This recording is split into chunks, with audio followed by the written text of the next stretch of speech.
Good morning, everyone, and welcome to the Coal India Kolkata Literary Meet at this beautiful venue, the Horticultural Garden. Today we have sessions simultaneously at this venue and the HSBC Piazza, which is behind us. In the Piazza, there is a performance poetry, Language is a Queer Thing, which will begin around 11:40. And here, of course, we have now with us Devdutt Pattanaik. Devdutt is one of India's best-known mythologists, storytellers, artists, who has really made mythology popular among people. And today he's going to speak to us about his newest book, Sati Savitri. In conversation with Devdutt is Shruti Mota. Shruti Mota is a champion of organ donation and the founder of the Live Die King Size Foundation. She has espoused this cause and spoken several times on radio and television and has been promoting her cause through newspapers and social media, receiving thousands of pledges. May I invite Devdutt Pattanaik and Shruti Mota onto the stage, and I will hand over the reins of the session to Shruti ji. Thank you so much, and a very good morning to all of you. It is indeed an honor to welcome you all to this very exciting session at the Kolkata Lit Fest. And Devdutt, it is such a privilege to have you here as India's leading mythologist.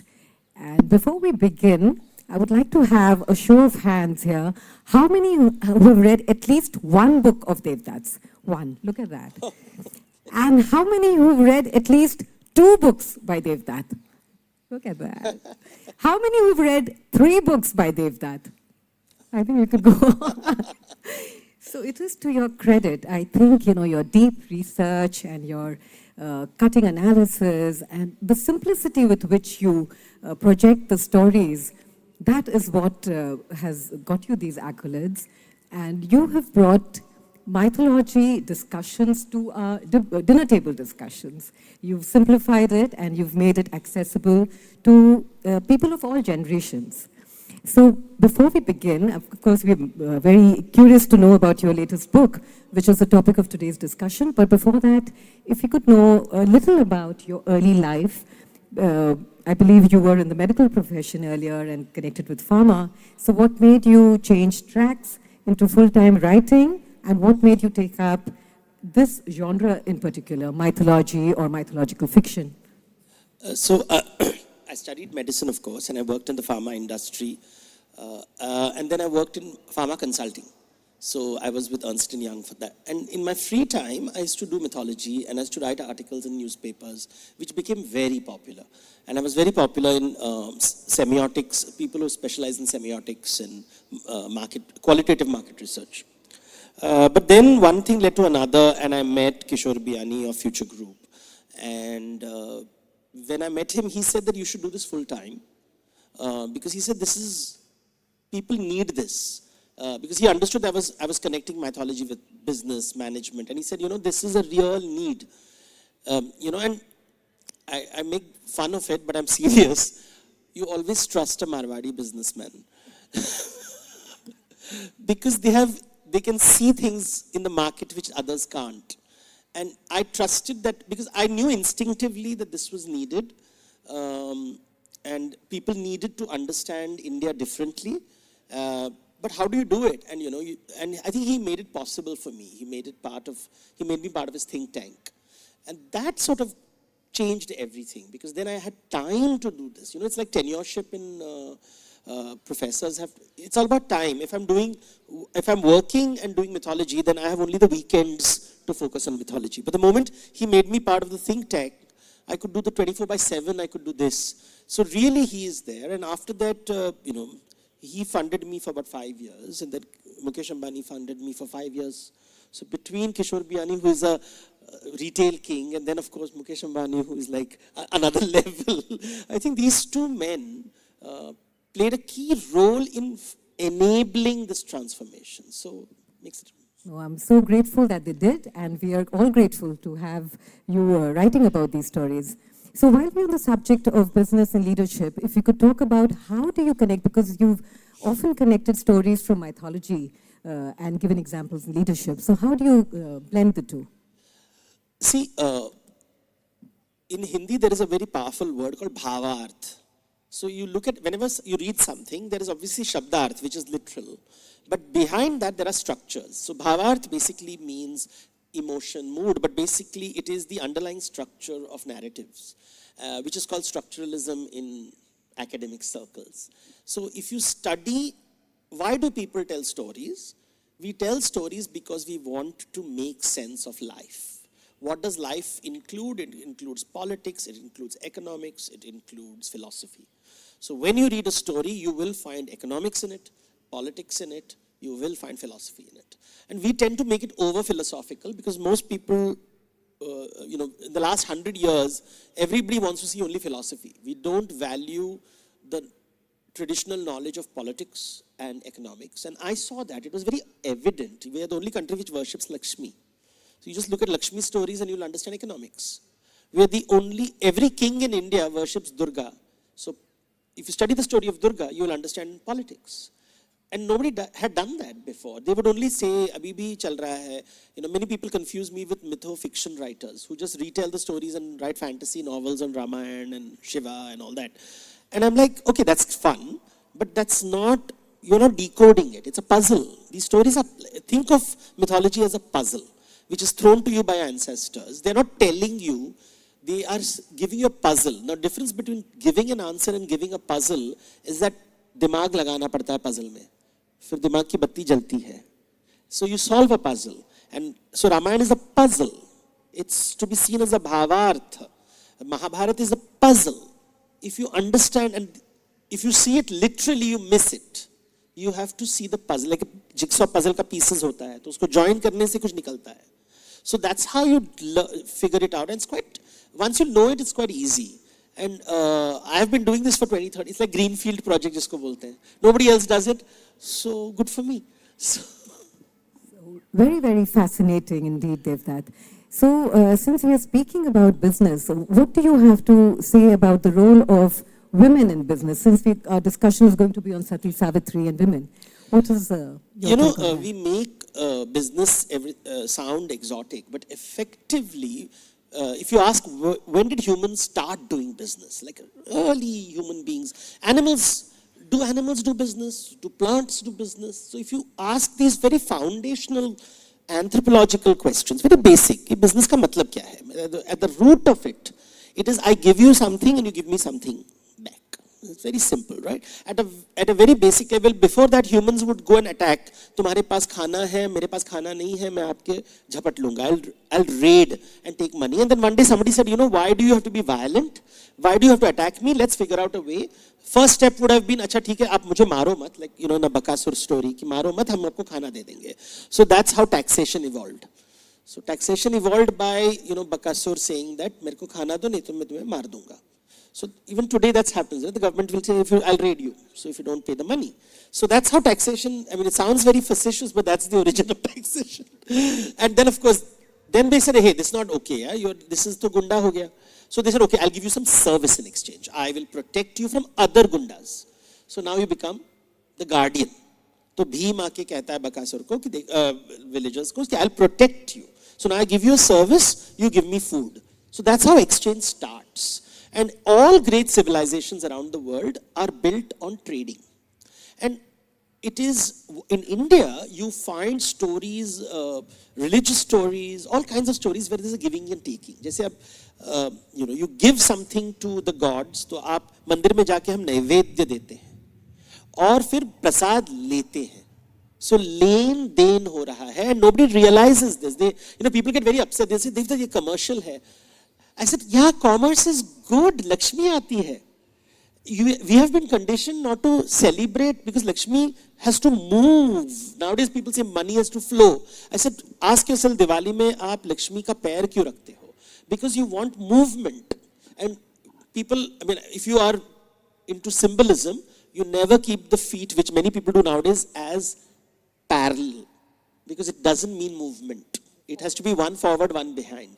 Now, in Bengal, they will say these words like Lokhi Tera. And everybody says, what? How can you call a goddess cockeyed? It is a very simple, again, bhavarth. It's a puzzle. That your ancestor is telling you Lokhi Teri. What is Lokhi Teri? It means that you never know in which direction fortune will come. You think you worked very hard and you think the contract will come to you, but it goes to the scoundrel in the next shop. And you're like, oh my God, Lakshmi is so, she's looking in my direction, but going, looking London, going Tokyo. So your ancestors figured out that fortune is fickle. And in India, you had these notions of service providers. So, I always talk about in my forums, I always talk about courtesans of India, whose history has been wiped out. Nowadays, everybody's talking, we should talk about history, which has been forgotten. The history which has been forgotten in India is of these courtesans. The word is, it's a wrong word. The word is Ganika, and we don't know how to translate it in English. All English words are derogatory, unfortunately. So I call them hospitality experts. Because these women would, they would teach you, they were experts in music. So all music traditions of India come from these women. All dancing traditions come from these women. They had these establishments where travelers would come, rest, eat, sleep, enjoy, just like we go to a restaurant today. They provided all kinds of services in exchange for money. They were not allowed to own property. So they did not have fixed assets. They only had mobile assets, fluid assets, which could be moved, so cash. And they would give these cash to monasteries. So you have references across Buddhist monasteries of courtesans. Buddha is given a mango orchard by Amrapali. So she is rich. So only a king can give, a merchant can give, and courtesans could give. 3 people who could give. In Sri Lanka, there is a very famous inscription of a merchant, of tamarind merchant, and another courtesan who are gifting a cave to the Buddhist monks. So they were seen as part of society. The British hated them because they funded the 1857 uprising. So the entire 1857 uprising, you need cash for revolution. You can't do revolution without cash. Who had cash? These women had cash. So the British went out of their way to destroy, and then of course men also supported them, and these women's history is wiped out. It's just, we don't have any reference to them in our books. I suppose they were probably de-glamorized. Everybody made it vulgar. Yes. They made it vulgar. Yes. So even today when I'll say bazaru, it's such a dirty word, right? Vyapar sounds healthy. Bazaru sounds bad. English mein marketing sounds good. Marketing and bazaar mein kuch fark nahi hai. Lekin the moment I say, it's the sound of the word which is vulgar. And for example, if you go to Hampi, Vijayanagar Empire, there is a horse trading market. There's a horse market. There is, the horse market is controlled by a temple. The spice market is controlled by a temple. And then there is a courtesan market. The Devdasis. So the word is used, but you know what was the reason they were kept? The king said, these merchants are going to make profit. They're going to take all the money out of my city to their land. I don't want the land to go, so keep the best courtesans in Hampi, so that when they're going, they want to celebrate.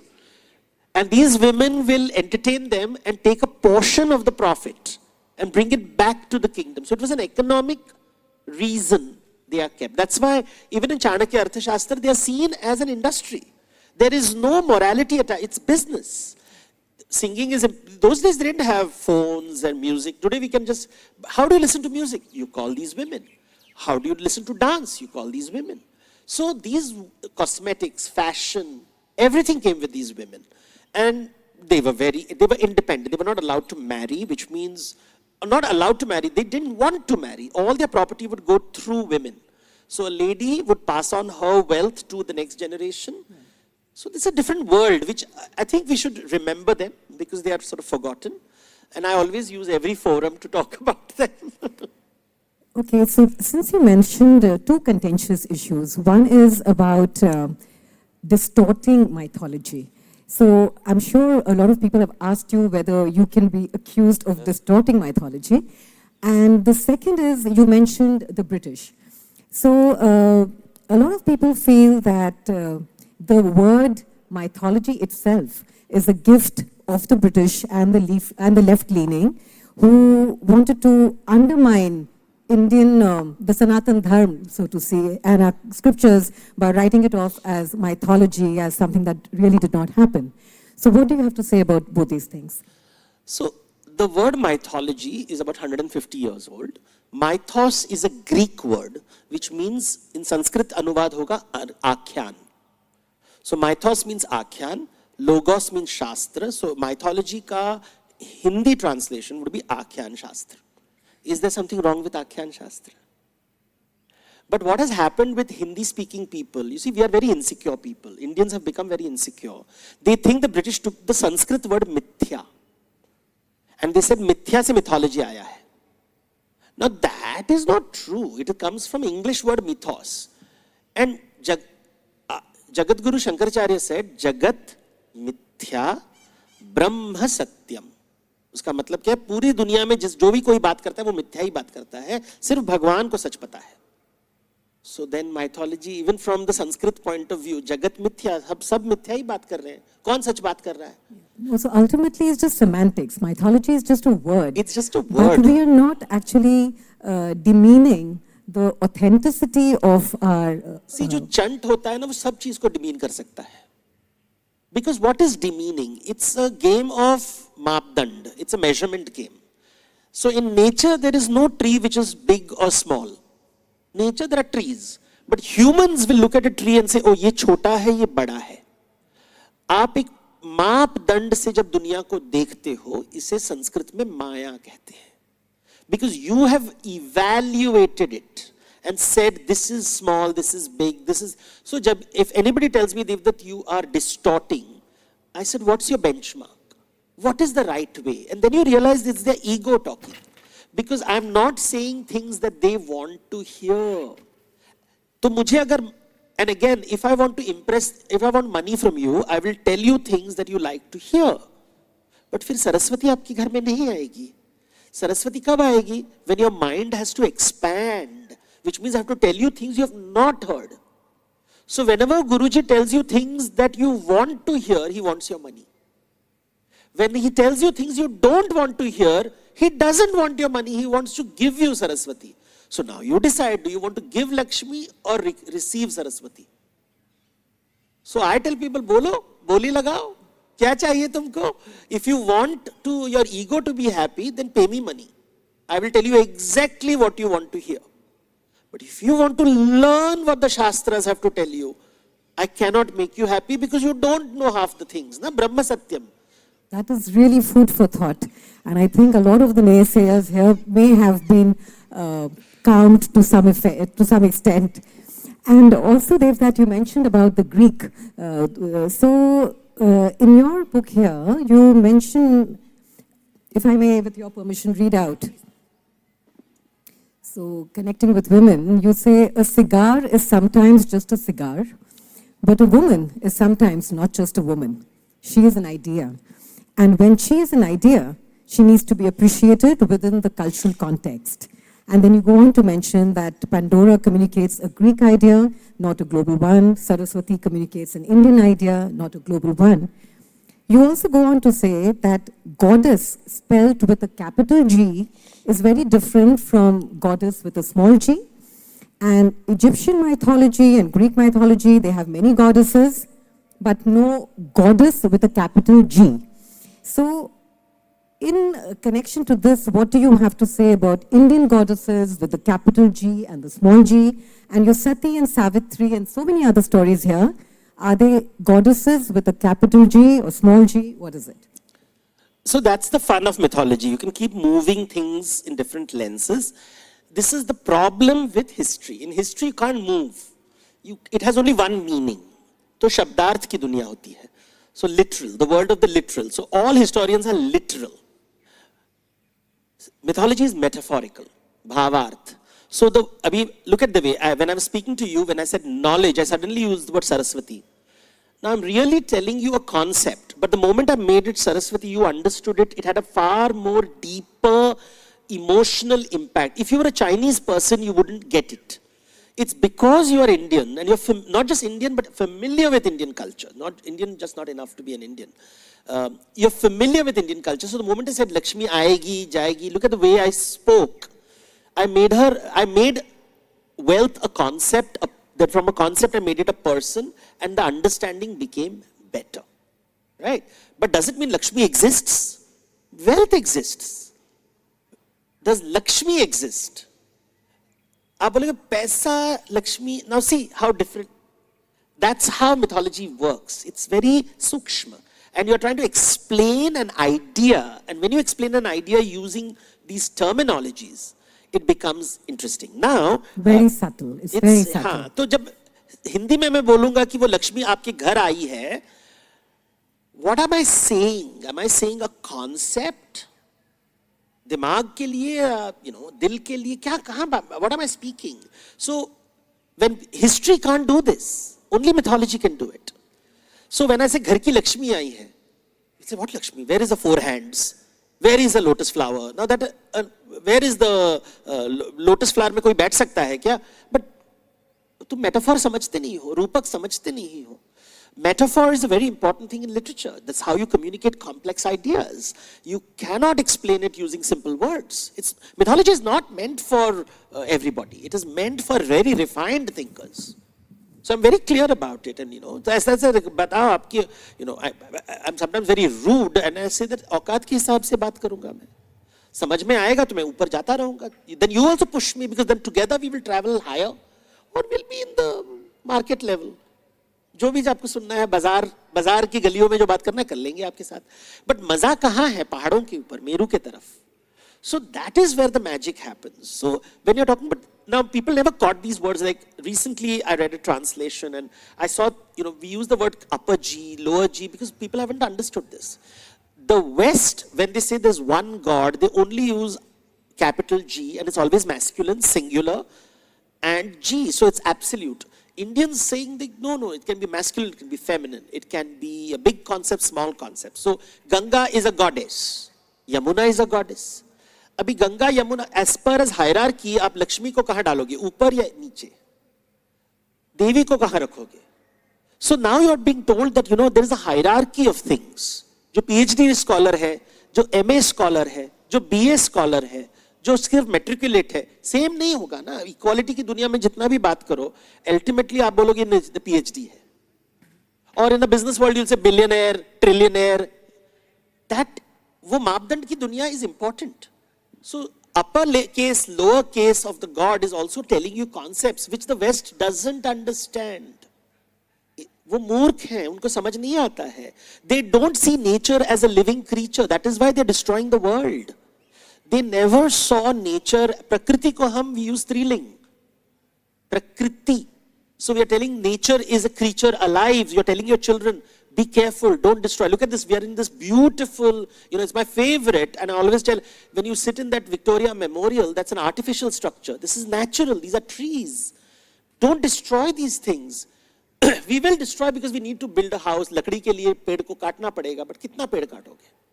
So if you start looking at, when you start using these languages, you start telling children that respect nature. Western language is designed around looking at nature as inanimate. तो तोड़ते रहो, बर्बाद करते रहो. So sea is polluted, everything is polluted. Where did it come from? Industrialization. Who did industrialization? Europe did industrialization. Now we have all accepted industrialization. And अभी भाग नहीं सकते हैं, पकड़ लिया. So these are ideas which are there from India. And therefore upper case, lower case.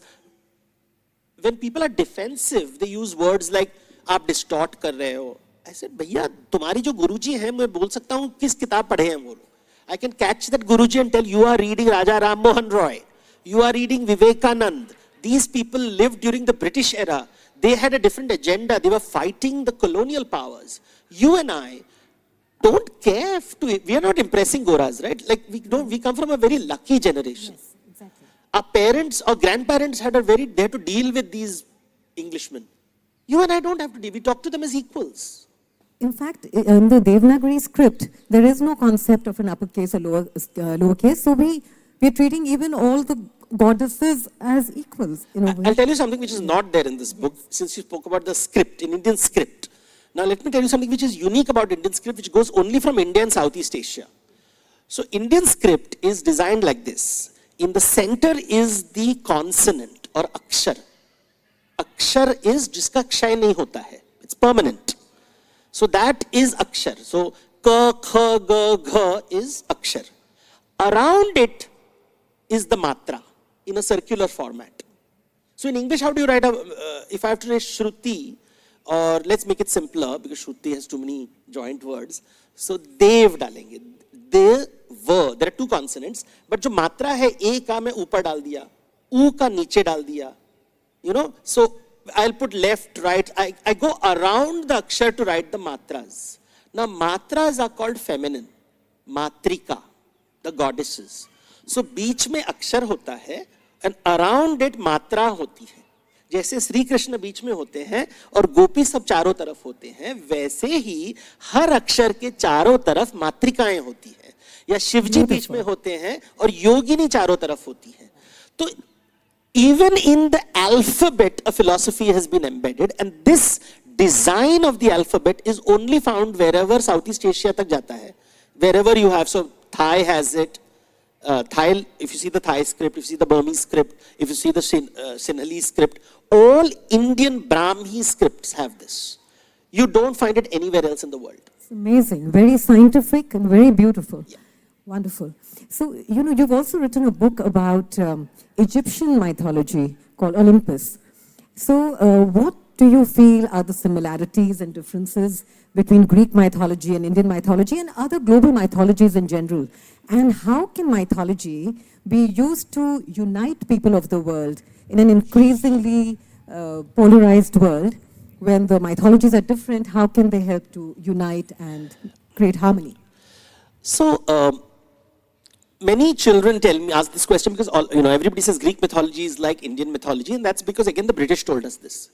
So let's be very clear how the British saw mythology. They said, पहले ज़माने में polytheism होते थे, बहुदेववाद, many gods.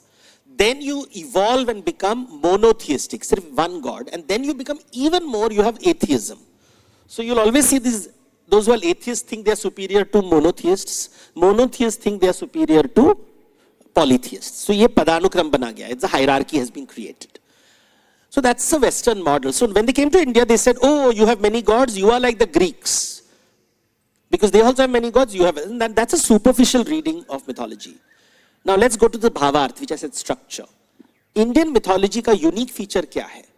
The unique feature is rebirth, punarjan. Greek mythology does not have rebirth. They have a concept called metempsychosis, which is not rebirth really, but and it's only a philosophical idea. You don't find stories on metempsychosis. So when you read Greek mythology, you have no concept of someone dying and coming back. So when you die in Greek mythology, they'll say there is a judgment, very similar to the biblical judgment. But while in biblical judgment and biblical judgment, Islamic judgment, you will have this concept that if you have done good deeds, halal, you will go to Jannat. If you have done bad deeds, haram, you will go to Jahannam. Heaven, hell, good, bad, judgment, qayamat. This is a biblical concept. The Greeks didn't have this concept. They didn't have a big god. They had three judges, and the god would say, if you are ordinary, you will go to the asphodel fields. So, Jan Sadharan will go to one dead place. If you are extraordinary, if you are heroic, so special hai, तो आप ऊपर जाओगे भगवान के, you will go to the heaven of what's called Elysium. So in Paris you have Champs-Élysées. Champs-Élysées means the heaven of heroes. जो कुछ achieve करते हैं life में, कुछ बनते हैं, उसकी मूर्तियां बनाई जाती है. So nowadays also we build all these temples. It's a Greek idea. Hindus never built भगवान ऐसे मूर्तियां, हम भगवान की मूर्तियां बनाते थे, मनुष्य की मूर्ति नहीं बनाते थे. आजकल हम मनुष्य की मूर्ति बना रहे हैं because we are under Western influence. So that's a, मुझे तो ये अशुभ लगता है, but चलो जो करना है करो. And then there is those who are, उसके बाद जो है, they are the people who have angered the gods. They'll go to Tartarus and they'll suffer. And वहाँ पे उनको बहुत torture किया जाता है because तुमने भगवान को गुस्सा कर दिया. So they don't have rebirth. But हमारा क्या है? Rebirth, rebirth, rebirth, पाप, पुण्य, मोक्ष. इस जन्म में क्या बनोगे, उस जन्म में क्या बनोगे. राम को भी श्राप लगता है. So if you read the stories, Ram और कृष्ण का जन्म क्यों हुआ है? बिकॉज एक जमाने में शुक्राचार्य की जो माता थी, उनको विष्णु ने सुदर्शन चक्र से उनका सर काटा था. सो किल्ड अ वुमन. तो स्त्री हत्या पाप किया था, तो उन्हें श्राप मिला था कि आप मनुष्य जीवन में जाओगे, धरती पे जाओगे, and you will experience the loss of the woman in your life. इसलिए राम और सीता कभी साथ में नहीं रहेंगे, श्री कृष्ण और राधा कभी साथ में नहीं रहेंगे. अभी ये कहानी आती है शास्त्रों से, जहां पे कहा गया है कि विष्णु भगवान को भी श्राप लगा था. अभी बताओ कौन सी दुनिया में हम देवताओं को भी श्राप देते हैं? It is a very unique Indian idea where even the gods are part of this world. So nobody is spared. So अगर they're आपने not दर्द above- दिया है तो भगवान को भी श्राप लगेगा. सो ये कृष्ण को गांधारी श्राप देती है, राम को तारा श्राप देती है, मंदोदरी श्राप देती है. तो हमारे शास्त्रों में देवताओं को भी श्राप मिलता है कि देखो तुम जितने भी बड़े आदमी हो, अगर तुमने किसी को दर्द दिया है तो श्राप तो लगेगा. अभी ये कॉन्सेप्ट कोई बोलता नहीं है. I don't see a single guru talking about it, because they are following the western model of achievement. Be successful. When you read Gita, you will be successful. And I'm like, really? That's a Greek way of talking.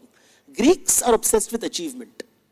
We are about family को साथ में रखो, लोगों को शुभ मंगल या शुभ लाभ. Look at this concept. Profit is not लाभ, no, but हम शुभ लाभ की बात करते हैं. आजकल लोग people are ethical business. For thousands of years we have been saying शुभ लाभ. लाभ नहीं, thousands of years,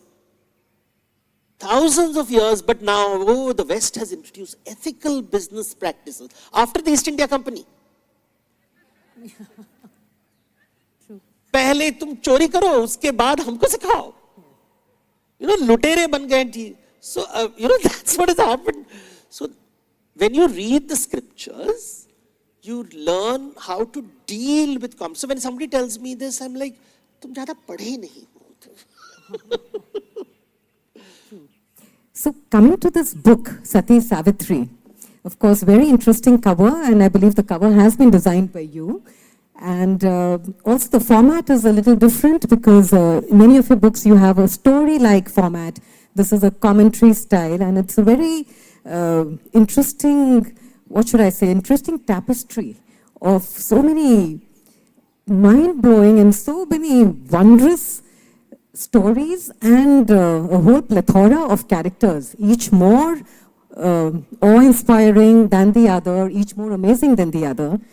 And, when you have called this book Sati Savitri, of course, it's a phrase that we use it in our common parlance, Sati Savitri. So I can understand, of course, you could have chosen any character, I understand, but Sati Savitri is in common parlance. And you've explained the story of Savitri. And Sati, you have explained that Sati is both a proper noun and a common noun. And as a proper noun, it refers to Sati, the first wife of Shiva, who killed herself by jumping into the Vedic fire, and later she was reborn as a second wife, Parvati. And as a common noun, Sati refers to the practice of widows who would immolate themselves on their husband's pyre. And as a common noun, Sati has another meaning, which is the most interesting one, that it is a title given to a chaste and faithful wife whose chastity and fidelity grant her magical powers to protect her husband, manipulate nature, and even curse the gods. So this is a very interesting thing when Sati is talking about the chastity and all. And then you also go on later in the book to mention that to be born as a male is the ultimate goal, because if I wish to achieve moksha, I have to be reborn as a male to achieve moksha. That is what you have mentioned. And there are many other things that I would also talk about. So, and on the other hand, when we hear stories of Krishna, they say that to be born a woman, because they say that even the great yogis, they aspire to be born a woman, or to be born as a Sakhi, where you can, that is when you can experience the true bliss of being with Krishna. So what do you have to say to that? So beautifully articulated the book. I mean, like really, really beautifully articulated. So first thing is that Savitri is my mother's name. So that's the main reason this book's title is Savitri. My understanding of feminism comes from my mother, who wouldn't know this word feminism.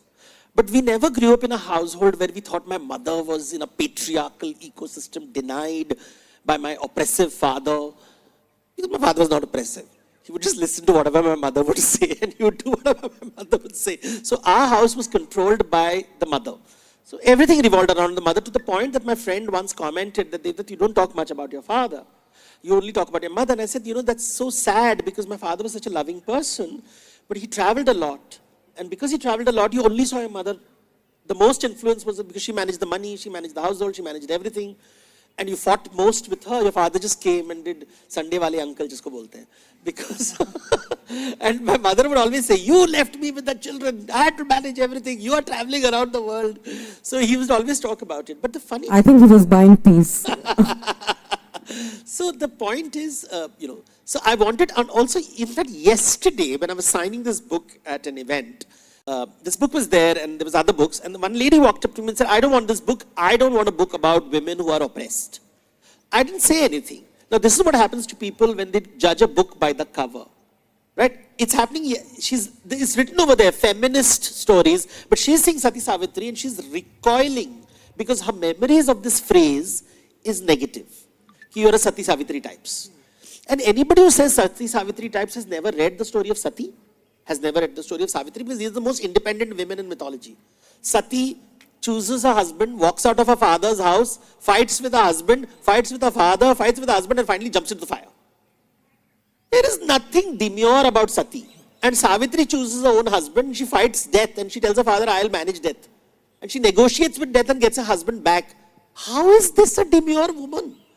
So what has happened in the last 100 years is that we have bought the framework of oppression without looking at our stories and saying, our stories talked about constant negotiation. And what you said just now, in the tantric belief system, male is idealized. So you have to have a male body in order to get moksha. You find this in Buddhism, you find it in Jainism, you find it in Tantra, 3 places. These are all ascetic traditions. So even today, if you go, if you have Jain friends, ask them, in the monastic order, maximum number, proportionately there are more women than men. But the leader of the order is always a man. Men are not, even if the young man is junior, the nun will not, he will not bow to the nun. The nun has to bow to the boy. So the gender hierarchy is very strong in, when we talk about Kumbh Mela, where all the sadhus are Naga Babas. There is no, the women are sidelined. It's something that people don't notice, but जिसके आंखें उसे दिखता है कि भैया, it is a clearly masculine festival. महंत हमेशा पुरुष होता है. But there is an alternate. So see how India balances it. When there's a yogini, there's always some controversy. There's a controversy. But in bhakti traditions, the feminine starts becoming important. Until the man comes there. Let me show you how. So Chaitanya Mahaprabhu is Bhakta tradition. So for him it was all about Radha, Radha, Radha, Radha, Radha. He's obsessed with Radha. And he talks about Radha, and Radha becomes very important. But if you see the story of Radha, traditionally Radha is a very independent woman. She is older than Krishna. If you see the Parakiya traditions, you read the tradition, you can read about the book. I don't want to create controversy over here. But there is, Radha breaks all the rules. But today when you have these Krishna Bhakti people talking about Radha, they'll always talk her about Jivatma, Paramatma, God the Master, the woman as this lonely soul seeking. But that's not the way Chaitanya's Radha is. Chaitanya's Radha is the source of knowledge. And Krishna is going and he's shouting Radhe, Radhe, Radhe, because she is teaching him about love. कि भैया प्यार कैसे करते हैं मैं सिखाती हूँ तुमको. And the whole important point of love is तुम मेरे साथ नहीं रहोगे. You will have to go to Mathura. You will have to rescue those women who are tortured. That is why Rath Yatra में श्री कृष्ण वृंदावन आ रहे हैं वापस सुभद्रा को लेके. He's bringing the women back to Vrindavan. That is what the Rath Yatra is. So Radha will never be with Sita, with Krishna. She is always an autonomous, powerful entity around whom Krishna dances. But that is the way Gita Govind imagines Radha. That is how Prakrit poetry imagines Radha. That's how Chaitanya Mahaprabhu originally imagined. But the moment he went away, unke jo chele hote hain, unhone sab, all nice Brahmin boys, who said, we cannot bow to our wives and our sisters and our mothers. We will create a new way where Radha becomes Swami. And everybody, there is always Krishna is put as Purushottama, and they will use these words, but it's clearly male dominated. So even today I go to some Krishna temples and I'll see the men in front and the women behind, which is exactly what happens in the tantric traditions of Kumbh Mela. So you go to the Krishna, some of the modern Krishna temples who claim to be modern and true to Krishna Bhakti. I'm like, Krishna Bhakti is, the Radha has to be on top. So you have to see the Sahaya. There are a lot of these traditions. If you go to even the Ram Rasik Sampradaya and all that, which is in Galtaji near Jaipur, these are it's all about shedding your masculinity, because the new masculinity symbolically refers to the ego. And you have to walk away from it. So you have the Tantric school and you have the Bhakti school, and this negotiation of male and female is... So very interesting. And just before we throw it open to the audience, just one question is that about the story of King Bharat, after whom our country Bharat is named. And he was born out of wedlock, and yet our country is named after him. So does that speak of a very progressive mindset, even 1,000 years ago, even if you take any of the versions that you've mentioned? So Indian, if you read mythology, now you want to call it history, you want to call it whatever you want to call it, Indians didn't bother about marriage. Marriage is only for property transfer. That is the reason of the story. Because the story is very clear. How do, Shweta Ketu is the character associated. He says, I want to see how I have my property. Let's say I have earned this property, and I'm going to die. Who do I give this property to? Uttaradhikari kaun hai? So I will say mera bachcha. So mera bachcha, then how do I create it? Then the marriage institution becomes important. My wife, then I want the wife to be faithful.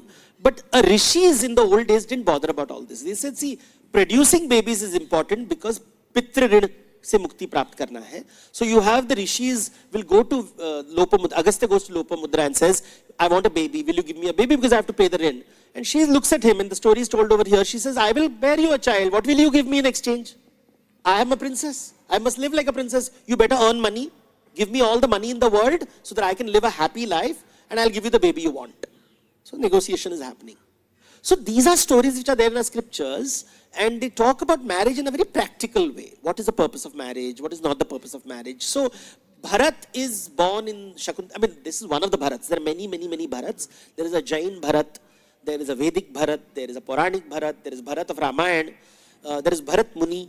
There is Natya Shastra ka Bharat. So we don't know which Bharat named after Bharat, but one of the Bharats in the Mahabharat is Shakuntala's son, and he's born in the forest, in this beautiful, like this horticulture garden maybe, जिसको हम आश्रम कहते थे पहले ज़माने में. और वहाँ पे, Shakuntala gives birth to the child, and in the Mahabharat version, she is not feeling she's pregnant, and she's like, oh my God, I'm pregnant. What will people say? Father says, oh lovely, let the baby be born. And the baby asks, who's my father? So the mother says, okay, chal, dikhati hu tumko. And she takes the son and says, that's your father. And the father says, no, I don't know who you are. So she says, I don't care. He wanted to know. I am not interested in you. Now, this is the Mahabharata. That is why they don't let you read the Mahabharata. Because if women start telling these stories from the Mahabharata, It will create a Mahabharata. So that is the story of the Mahabharata Shakuntala. The Kalida Shakuntala is this tragic woman. Without the man, I can't do anything. But the Tantric Radha, the Bhakti, the original old Radhas, these were very, very different women. Absolutely. Very strong women. Yeah, they lived their lives, and it was, some were married, some were not married, some were, courtesans, some were all kinds of women who lived their life. So I'm sure the audience is itching to ask some questions. Can we have some questions from the audience? We have one here. The lady in the yellow, please. Can we have the mic given to her? Yeah, 2 questions only. Okay. So the lady in the yellow. Nowadays, the tagline is very demure, very mindful. So you say that Sati and Savitri both weren't demure. So what should be a person like? Mindful demure or not? See, if you're trying to get a husband, then you should immediately say you're demure and obedient. The moment the I'm property... not married yet. So now you know what to do. Because, step is marketing department. Marketing में पहले customer loyalty लेके आओ. Then check whether the property is in your name. After that, be yourself. So the later part, Sati Savitri then. Any other question? The lady at the back in the red.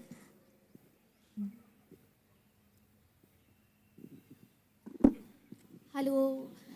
Do you think mythology also evolve like languages do?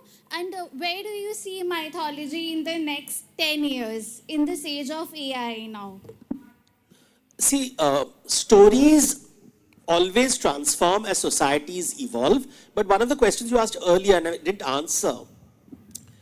The purpose of story is to deal with human fear and human insecurities. AI ho na ho, insecurity is not going away, right? Just because you have AI in your hand doesn't mean your insecurity goes away. As I always tell people, you meet all those computer nerds, geniuses, they're all insecure. So in fact, AI is born of insecurity. Because they didn't get girlfriends, they created AI who will do exactly the way the artificially intelligent girl who will love me. That is the purpose of AI. These are all men without girlfriends who are creating robots and they want these women who will be perfect virtual women who will love me. वो उनकी आस्था से जन्म हुआ है. So this won't change. In the old days also they used to, all the Siddhacharyas would create women out of Yagyashalas. Draupadi is born out of fire. Because we want that perfect, basically perfect is someone whom I can control. And that doesn't change. So you can look at mythology at two levels. Just as language changes over time, stories also change over time. But there's something which does not change. Fear. That doesn't go away. पैसे से fear नहीं जाता है. Just because you're the richest person in the world doesn't mean you're not insecure. So if somebody told you, if I have all the power in the world, I'll be secure. No, the most powerful people in the world are the most insecure people. That is the power of the goddess. इसको बोलते हैं लक्ष्मी का श्राप, सरस्वती का श्राप, दुर्गा का श्राप. क्योंकि जब वो आपकी जिंदगी में आएगी, that's why they were called yoginis in the old days. जब Lakshmi, you think I am hungry, I want money. The moment money comes, she'll make you hungrier. She won't take away your hunger. That is Lakshmi ka shrap, that is Saraswati ka shrap. That is why they were called yoginis. इनसे बच के रहो. वो मंडराती रहती हैं अक्षर की तरफ. All around you, and you have to be you should know how to manage the goddess. Otherwise, she will manage you. So now decide. And just one more question also, Dev, that when you mentioned the power of the male body and the power that they have, so all the onus of the longevity of the husband is placed on the wife's fidelity, the wife's purity. But how come when the male has been sanctified to that extent, there is no observance paid on him to increase the longevity of the wife? Even in today's society, we have the Karwa Chauth, Vrat, and so many others, where the wives are keeping for the husbands, but when the husbands are so great themselves, why aren't they doing anything for the wife's longevity? Okay, now I'm going to give you a very scientific answer. This is where I've become a doctor. So nature does not like men. So male lifespan is always, I'm not making a facetious sentence. Nature will always give men a shorter lifespan and women a longer lifespan. Always remember that even after menopause, a woman lives for 30 years. Which means nature doesn't want her to just have babies, which is what people keep telling you, the baby making machine. But that ends by 50. And women live for another 30 years, which means nature wants that post-menopausal women to survive. Men are always living shorter lives. So you will always find a good healthy societies where there are more women than men, by the way. That's across the world, that's the statistics. So we forget this little thing. In the old days, the women depended on their men because they were managing the home. So who goes to trading missions? The husband goes. Who goes to war? The husband goes. Who goes to the field? The husband goes. So who will be bitten by snakes? Likelihood. Who will be killed in the snow, in the shipwrecks? Who will be killed in war? So please see these rituals originating not Karan Johar has not invented them. Most of the people today genuinely believe that, Rishi Karan Johar has created all this. He hasn't. These are rituals. If you see the rituals, these were therapies. These women were anxious. घर में बैठी हुई है, पति गया है कहीं दूर, husband. You'll all see the songs where they'll talk Jogi, वापस आजा, because they don't know whether the husband will come back. In those days, you had no cell phones. आजकल एक message नहीं आता है 5 सेकंड के लिए, you think your boyfriend has dumped you.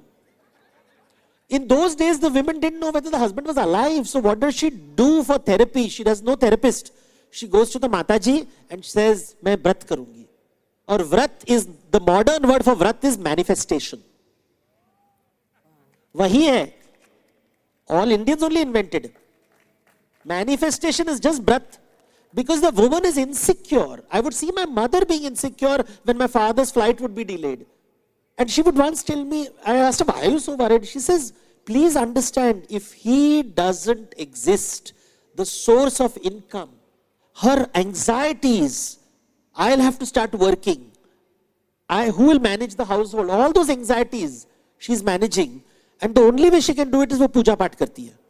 It's a way to handle that anxiety. So people are very facetious about these things and they don't understand that these come from, look at the women. गांव में कहाँ, at the age of 12 she is married and she is sent to some stranger's house to manage, और फिर उसके पति कहीं जाते हैं 10 साल के लिए and she is waiting. All those, you look at that Santoshi Mahvrat ki story. These are husbands, sadhavas they are called, sadhavas, who are traveling far away, 4 साल बाद आएंगे, 5 साल बाद आ जाएंगे, पता नहीं आएंगे कि नहीं आएंगे. Empathize with those women rather than making fun of these practices. This was the only tool they had. So I think both the people who try to be scientific and those who love history and all these people who are trying to turn Ramayana and Mahabharata into history, all these new age, they don't understand bhavarth. Feel for these people. They are living life like you and me. I think it's a beautiful thought. And like you mentioned that the women had no way of even knowing where their husbands were, the safety. And even, for example, in the Ramayana, when Bharat was just on the outskirts, his wife could have jolly well gone and every weekend taken some goodies for him. And she didn't because she respected that. So I think that's a very interesting thought you're leaving us with, that it's about manifestation, about the safety of the one who is actually the breadwinner of the family.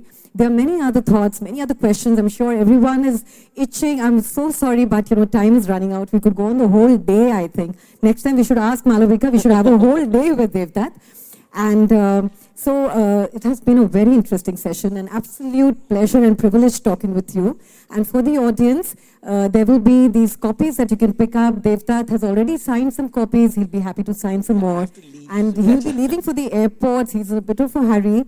So we can make it a little quick if they can just have some interactions with you at the book corner. Okay. And thank you very much for being a lovely audience. Thank you very much.